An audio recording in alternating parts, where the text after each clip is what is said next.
Hi అండి. నమస్తే అండి. ఈరోజు నేను మఖానా బిర్యానీ తయారు చేస్తున్నానండి. నేనెలా చేశాను అన్నది వీడియో చూసి కామెంట్ చేయండి. కళాయి పెట్టుకొని కొంచెం నెయ్యి వేసుకొని దానిలో మఖానా వేసి లైట్‌గా ఫ్రై చేసి పక్కన పెట్టుకున్నాను. దానిలో ఒక 2 స్పూన్స్ పెరుగు వేశానండి మఖానాలోని. అలాగే దీన్ని కొంచెం ఒక స్పూన్ కారము, ఒక హాఫ్ స్పూను పసుపు, అలాగే కొంచెం దానికి సరిపడగా సాల్టు, దాంతో పాటుగా ఒక స్పూను అల్లం వెల్లుల్లి పేస్ట్, ఒక స్పూన్ కన్నా తక్కువేనండి. కొంచెం నిమ్మకాయ, ఒక స్పూన్ నిమ్మకాయ కూడా వేసుకోవాలి.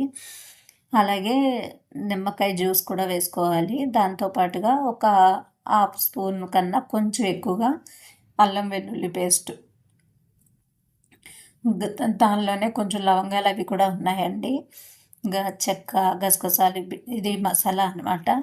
గరం మసాలా, హోల్ గరం మసాలా అదంతా వేసి మిక్స్ చేసి దీన్ని కొంతసేపు పక్కన పెట్టేద్దామండి, ఒక హాఫ్ అన్ అవర్. ఈ లోపుగా మనం బిర్యానీకి కావాల్సింది ఒక కళాయి పెట్టుకొని దానిలోని బిర్యానీ ఆకులు, ఒక అనాస పువ్వు, 4 లవంగాలు, 2 మరాఠీ మొగ్గ, అలాగే చిన్న చెక్క వేసి ఫ్రై చేస్తున్నానండి. దానిలోనే ఆనియన్స్, మిర్చి కూడా వేసేసుకున్నాను. దాంతో పాటుగా కొంచెం అల్లం వెల్లుల్లి పేస్ట్ కూడా వేసి మొత్తం ఇదంతా కూడా పచ్చి వాసన పోయేంత వరకు వేయించుకుందామండి. అయితే మన స్నిగ్ధ హోమ్ ఫుడ్స్ ఛానల్ని సబ్స్క్రైబ్ చేసుకోండి, లైక్ చేయండి, షేర్ చేయండి. ఈ వీడియో ఎలా ఉందో కామెంట్ కూడా చేయండి. అయితే ఇది ఇలా వేగుతూ ఉంటుందండి. మనం మఖానాన్ని కూడా కళాయి పెట్టుకొని వేయిద్దాము.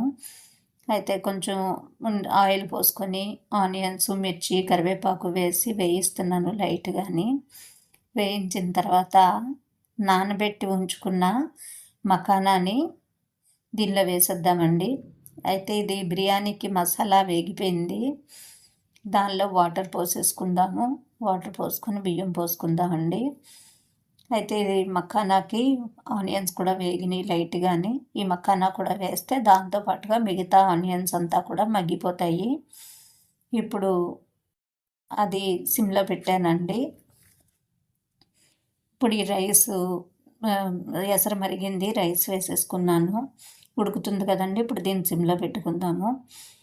ఈ మఖానా ఎంతవరకు ఉడికిందో చూద్దామండి. మఖానా చాలా వరకు ఉడికిపోయిందండి. కాకపోతే కొంచెం అక్కడక్కడ ఉడకవండి, చూసుకోవాలి. కొన్ని మఖానా గట్టిగా ఉండిపోతాయి.